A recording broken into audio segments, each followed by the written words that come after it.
caso del potencial de un campo conservativo. Bueno, antes que nada, habría que decir que es muy importante resaltar perdón, que solo tiene sentido hablar de potencial cuando tenemos una fuerza conservativa. Es decir, sería un absurdo, sería una contradicción hablar de potencial para un campo no conservativo. O sea, no tendría ningún sentido. Entonces hay que recalcarlo, esto que quede bastante claro. Y pasaremos ahora a recordar lo que era el campo conservativo. A cada punto de un campo vectorial E conservativo, recordemos que conservativo significaba que la integral de su circulación a lo largo de una trayectoria cerrada vale 0 y otras cosas más, pero bueno, esta era la definición principal de las que se podían obtener las otras. Pues entonces, como estamos diciendo, a cada punto de un campo vectorial E conservativo se le puede asignar un escalar llamado potencial.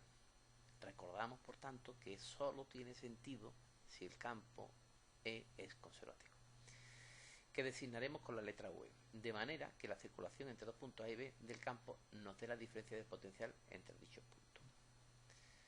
En una región donde existe un campo vectorial conservativo, elegimos un punto O de referencia, cualquiera, es decir, elegimos este punto O, arbitrario, totalmente arbitrario.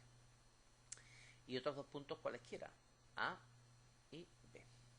Como el campo es conservativo, la circulación a lo largo de A, B o A vale 0. Es decir, que si yo calculo la integral, la circulación aquí, desde que salgo de A hasta que vuelvo a A, pues esa circulación tiene que valer 0.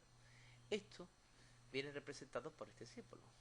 La integral a lo largo de esta trayectoria cerrada de E por diferencial R tiene que ser 0. ¿Vale? Esta circulación tiene que ser 0. Muy bien. Bueno, pero por definición y por propiedad de la integral a lo largo de E por diferencial R es la integral entre A y B de E por diferencial R más la integral entre B y O más la integral entre O y A. Es decir, sería la integral desde aquí hasta aquí más la desde aquí hasta aquí más la desde aquí hasta aquí. Y todo eso tiene que valer 0. Bien, esto implica, por propiedades elementales, que estas dos puedo pasarlas a la derecha, ¿verdad? Y me quedarían con signo contrario. Pasan a la derecha y como aquí tengo el 0, esto pasaría con signo contrario. Y aquí sobre esta voy a aplicar una propiedad matemática que me dice que si yo cambio los límites de integración, me cambia el signo. Es decir, si yo aquí en vez de poner O pongo A y aquí en vez de poner A pongo O, pues el signo me cambia, es decir, pasaría de ser negativo a positivo, con lo cual queda aquí. Esto es una propiedad elemental de integración, no tiene mayor dificultad. Y esta parte sigue igual. Bueno, pues entonces al valor de esta integral, es decir, a esto, al valor de la integral A y O de por diferencial R, es decir, a la circulación que tiene como origen A y final O de E por diferencial R, lo vamos a llamar V sub A, o potencial del punto A. Análogamente, la integral entre B y O, es decir, la circulación desde B hasta O, de por diferencial R lo vamos a llamar potencial B. Bien, los valores V sub A y V sub B son valores arbitrarios que dependen del punto O de referencia elegido. Es decir, hay que dejar bastante claro que V sub A y V sub B son valores arbitrarios porque dependen del valor O que yo he elegido. Saldría una cosa diferente si lo pongo aquí. Si pongo aquí O, me saldría otro valor de V sub A. Si aquí sitúo O, me saldría otro valor distinto de V sub A. Es decir, dependiendo del sitio donde yo coloque el punto O, pues me va a dar un valor distinto de V sub A y de V sub B. Pero lo realmente importante es que aunque los valores de V sub A y V sub B son valores arbitrarios que dependen del punto O de referencia elegido, sin embargo, es muy importante insistir y resaltar que V sub A menos V sub B es independiente del punto de referencia elegido. Es decir, aunque V sub A y V sub B son arbitrarios y dependen del punto de referencia elegido, o su diferencia no es arbitraria, sino que tiene un valor definido y es el mismo, ponga yo el punto O donde lo ponga. Bien, si seguimos insistiendo sobre el tema, para poder calcular el potencial en cada punto, aceptaremos como convenio, es un convenio que vamos a establecer nosotros, que para el campo gravitatorio y electrostático el potencial en el infinito es de cero. Es decir, que cuando yo haga mi operación, la integral entre A y B de por diferencial R, sabremos que me sale V sub A menos V sub B. Luego seguiremos avanzando, pero ahora vamos a resaltar la importancia de esto, de este resultado. Fíjense, calcular esta integral de por diferencial R a lo largo de una trayectoria cualquiera, A y B, mediante la integral, es una operación que puede complicarse bastante, una operación bastante complicada. Sin embargo, esta integral, que en principio puede complicarse bastante y ser bastante difícil, podemos resolverla muy fácil haciendo simplemente una resta, el valor del potencial en A menos el valor del potencial en B. Jugando con los signos, es decir, poniendo menos aquí delante, me quedaría menos V sub B menos V sub A, que es V sub A, y me quedaría menos incremento de V. Es decir, que esta integral, en principio bastante complicada, lo puedo resolver mediante una sencilla resta. Una sencilla resta del valor del potencial, el punto A y el punto B. Bien, si yo ahora hago el convenio de que el potencial infinito es cero, ahora en vez de B voy a tener el infinito, la integral entre A y infinito de por diferencial es V sub A menos V de infinito, que es V sub A menos 0, que es V sub A. Luego V sub A, ¿qué va a ser? Va a ser el valor del potencial, el punto A, cuando yo he tomado el origen O en el infinito.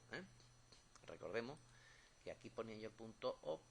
Bueno, pues nosotros vamos a tomar este punto O en el infinito y vamos a asignar el criterio de que el potencial en el punto O vale 0.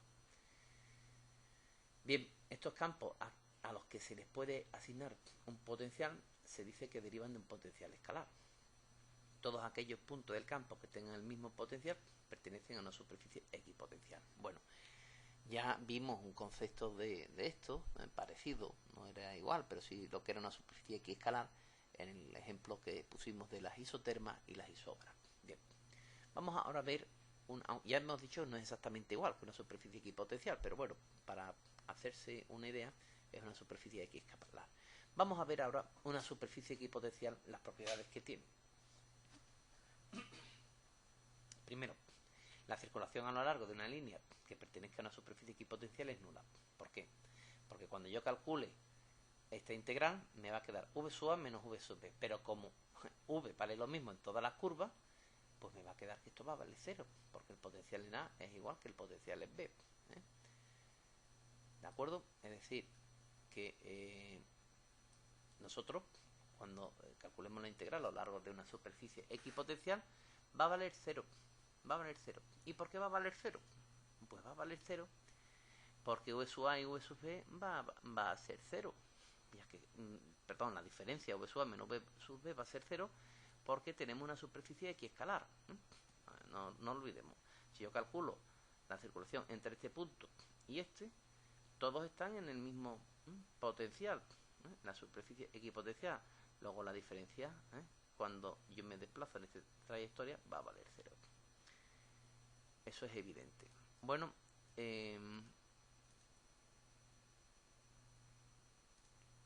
entonces, la circulación a lo largo de una línea que pertenezca a la superficie equipotencial es nula. Es decir, que si me muevo a lo largo de la superficie equipotencial, no hay circulación.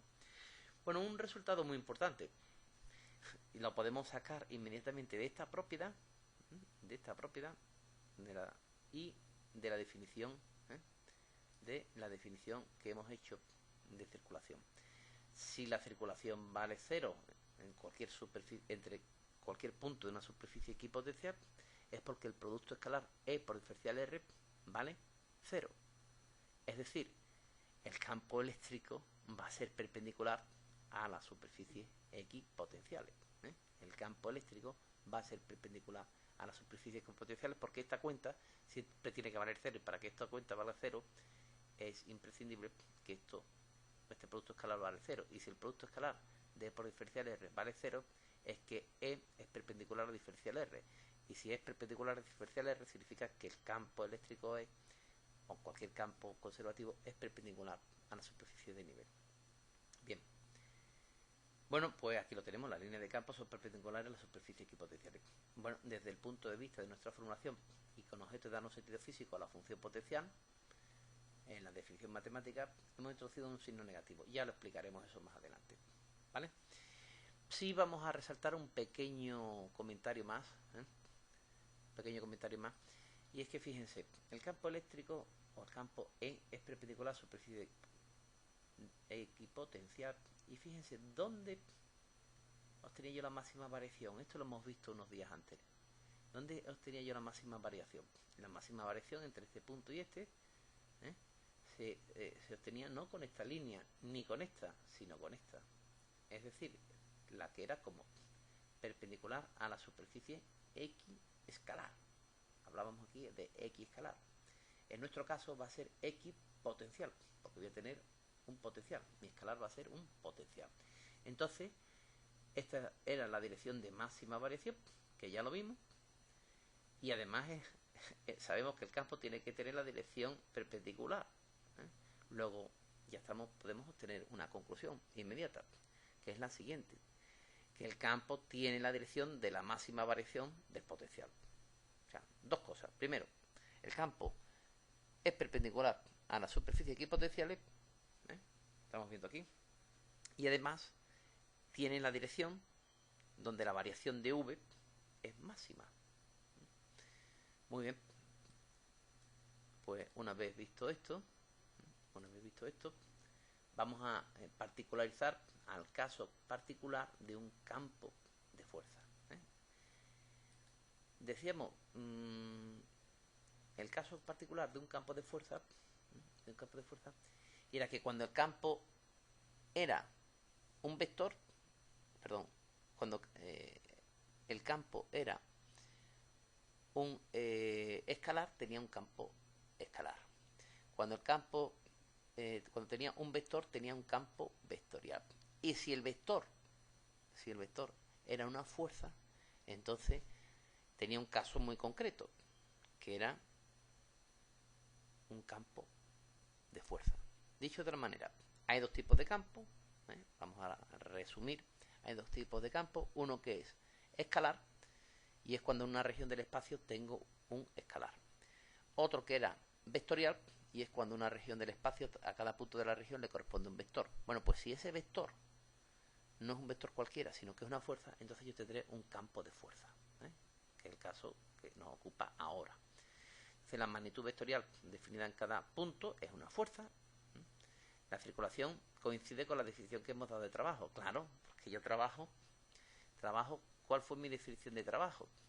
Mi definición de trabajo era la circulación a lo largo de una trayectoria cerrada. Esa era la definición de trabajo. Vamos a recordarlo. Esto era, el trabajo era la circulación de F por diferencial R entre A y B. ¿De acuerdo? Entre A y B de F por diferencial R. Luego, esto en realidad, ¿qué es? Una circulación del vector fuerza entre los puntos A y B y a lo largo de esta curva. ¿De acuerdo? Bien, pues entonces la circulación coincide con la definición que hemos dado de trabajo, y para una fuerza conservativa la función escalar V la identificaremos como energía potencial. Muy bien. Bien, pues entonces recordamos, trabajo igual a la integral A y B de F por diferencial R. Aquí tendré yo el potencial en A, como hemos demostrado, menos el potencial en B. O, haciendo un juego de signos, como hemos visto aquí, puedo escribirlo como menos incremento de energía potencial. Es decir, que el trabajo realizado por una fuerza conservativa se puede expresar como el menos incremento de la energía potencial. Menos incremento de la energía potencial. Bien, pasemos ahora a ver otra parte muy importante, que es conservación de la energía mecánica. Y tendremos esto en mente, que el trabajo realizado por la fuerza conservativa es menos el incremento de la energía potencial. Bueno, vamos a ver fuerza conservativa, energía potencial. Y se dice que una fuerza es conservativa cuando su trabajo no depende del camino, ya lo sabíamos, sino únicamente de las posiciones inicial A y final B. O dicho de otro modo, cuando se satisface una relación del tipo de esta, donde la energía potencial es una función única y exclusivamente de la posición. Así pues, para este tipo de fuerzas, es decir, para las fuerzas conservativas, solo para las conservativas, y solo las conservativas tiene sentido hablar de energía potencial, no tiene sentido hablar de energía potencial en una fuerza disipativa, como por ejemplo la fuerza de rozamiento, el trabajo deja de ser una integral curvilínea. ¿Qué significa esto de integral curvilínea? Pues vamos a verlo. Mire, para calcular el trabajo entre el punto A y B, en general yo tengo que calcular esta circulación, y la circulación a lo largo de la trayectoria 1 no tiene por qué ser igual que a lo largo de la trayectoria 2 y no tiene por qué ser igual a lo largo de la trayectoria 3. En general, la circulación va a depender de quién, de la trayectoria. Es decir, que cuando yo calcule este trabajo entre dos puntos A y B, esta integral tendré que calcularla, pero por una curva determinada, no por cualquier curva, sino por una curva determinada. Eso es en general. Pero en el caso concreto de que mi fuerza sea conservativa, calcule yo por donde calcule el trabajo, me va a salir el mismo resultado. Es decir, la diferencia de energía potencial en A menos energía potencial en B. Es decir, que esta operación bastante complicada a priori, calcular la integral de una fuerza por un desplazamiento a lo largo de una trayectoria curvilínea, tendríamos que hacer una integral curvilínea, pues se limita, se reduce a hacer esta diferencia, una suma algebraica, una resta. Bien, entonces, como hemos dicho, así pues, para este tipo de fuerza el trabajo deja de ser una integral curvilínea para simplemente transformarse en una integral definida. Es decir, da igual por la que yo la calcule, porque va a salir el mismo resultado. Entonces no tengo que explicar la curva, no tengo que especificar la curva. Por lo tanto, la integral deja de ser curvilínea, como su nombre indica, y pasa a ser simplemente una integral definida. En lo que sigue vamos a demostrar las siguientes propiedades de las fuerzas conservativas. Propiedad número 1. Desde un punto de vista físico, las fuerzas conservativas son realmente fuerzas conservadoras. Es decir, que conservan la energía mecánica total. Y ya lo vimos en temas anteriores, que era la energía mecánica total, pues la suma de la cinética y la potencial. 2.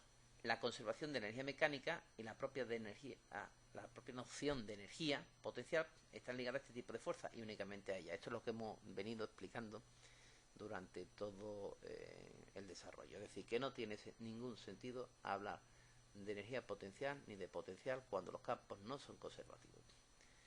3.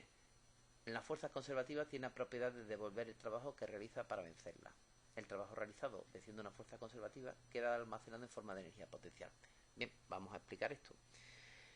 Si yo levanto el maletín 3 metros, he tenido que hacer una fuerza por un espacio, tendré que haber hecho un trabajo. La fuerza que yo he tenido que hacer es como mínimo igual al peso. Porque si mi fuerza aplicada para arriba no fuese como mínimo igual al peso, el maletín no se movería. Entonces, supongamos que la fuerza es como mínimo igual al peso. Supongámosla igual al peso. Yo he realizado un trabajo, que el trabajo es fuerza por desplazamiento. La fuerza gravitatoria, la fuerza conservativa, es decir, el peso, hay que distinguir que yo hago una fuerza que es contraria a la del campo, yo hago una fuerza externa. Y el campo hace una fuerza que es la fuerza conservativa. Mi fuerza es contraria a la del campo. Bueno, pues el peso del maletín, cuando pasa de una posición 1 a una posición 3 metros más elevada, realiza un trabajo, que es el trabajo de la fuerza conservativa. Y ese trabajo que realiza el peso es justamente el menos incremento de la energía potencial. Es decir, que el trabajo de la fuerza de peso, si lo calculamos, es menos incremento de la energía potencial. Es decir, que el trabajo que ha realizado la fuerza de campo queda almacenado en forma de energía potencial. Bueno, y el 4. El principio de conserva de la energía siempre se cumple, independientemente de si la fuerza es conservativa o no. Aquí esto a alguien le puede llamar la atención. ¿Cómo es que estamos hablando de que solo si son fuerzas conservativas se conserva la energía? Se conserva la energía mecánica, pero la energía total se conserva siempre. Lo que pasa es que parte se pierde en calor. Vamos a ver. Si yo apago el motor de un coche, el coche tenía una cierta velocidad Y el coche, si no existiera fuerza de rozamiento, mantendría su energía cinética, seguiría moviéndose con movimiento rectilíneo y uniforme, ¿eh? Sobre una superficie horizontal.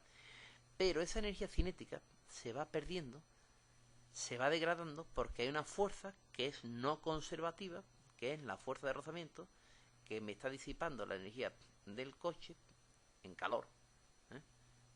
Rozamiento con el suelo, rozamiento con el aire, rozamiento en los engranajes del motor.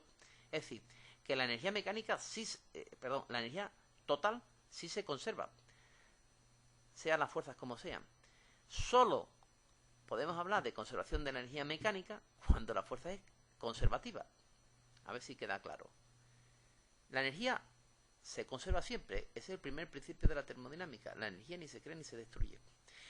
Pero solo en el caso de la que la fuerza sea conservativa, podremos hablar y decir que la energía mecánica es la que se conserva. Entonces, resumiendo, la energía se conserva siempre, sean las fuerzas como sean. La energía mecánica solo se conserva si son las fuerzas conservativas. ¿De acuerdo? Bien. Bueno, otra definición. Una fuerza es conservativa si el trabajo realizado cuando el cuerpo sobre el que actúa describe una trayectoria cerrada, volviendo a su posición inicial, es nula. Bueno, pues ya lo sabemos. Una fuerza es conservativa cuando la circulación a lo largo de la trayectoria cerrada de F por diferencial R es cero. ¿Ejemplos de fuerzas conservativas? Pues las fuerzas que son constantes. Cualquier fuerza constante en módulo de dirección en sentido es conservativa. Veamos aquí un ejemplo. Si la fuerza es constante, el trabajo realizado entre A, B y A es cero. Vamos a verlo. El trabajo entre A y B sería A y B de F por diferencial R. Como la F es constante, sale fuera de la integral, porque es constante. Entonces me quedaría F por la integral entre A y B de diferencial R. Y ese sería esta cuenta, la integral de la derivada. La integral de la derivada, recordémoslo, la integral de la derivada es R. Sería R sub B menos R sub A. ¿Vale? Este sería el trabajo entre A y B. La fuerza por R sub B menos R sub A. Pero si yo calculo el trabajo entre B y A, pues sería este. Aquí pongo los límites, B y A, de F diferencial R. F de nuevo vuelve a ser constante, saldría fuera de la integral. Me quedaría la integral entre ¿quién? Entre B y A de diferencial R. La integral de una derivada son operaciones opuestas. Esto sería R. Y claro, sería R sub A menos R sub B. Si yo me fijo en este y en este, ya estoy viendo claramente que son exactamente iguales, pero con signo contrario. Esto lo puedo escribir como menos F por R sub B menos R sub A. Y entonces si sumo estos dos, pues me van a valer 0. ¿De acuerdo? Es decir, que el trabajo de una fuerza constante, como es el peso, si no nos alejamos mucho, esta es la condición clave, el peso, si no nos alejamos mucho de la superficie terrestre, pues el trabajo vale 0.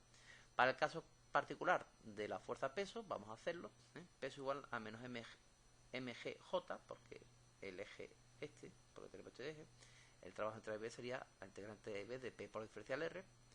Ahora donde pone P pongo lo que vale, menos mgj, y ahora por diferencial R. ¿Quién es diferencial R? Diferencial X, diferencial Y, diferencial Z y JK. El producto este escalar solo me va a quedar la componente en J, porque J por I sabemos, o deberíamos saber, que vectorial, de haber estudiado los vectores, que el producto escalar de J por I vale 0 y el producto vectorial de J por K vale 0. Entonces me quedaría menos M, G, y ahora J por J vale 1, sería menos mg diferencial I. Esta mg sale fuera, entonces me quedaría menos mg, la integral entre A y B de diferencial I, es decir, I sub B menos I sub A. Y si yo hago esto es menos incremento de mgi, la fórmula que nosotros conocemos tradicionalmente como menos mg, o sea, perdón, mgh. Bien, y ahora aquí vamos a pararnos un poquito para estudiar luego otro tipo concreto de las fuerzas conservativas, como son las fuerzas centrales. Pero eso será más adelante.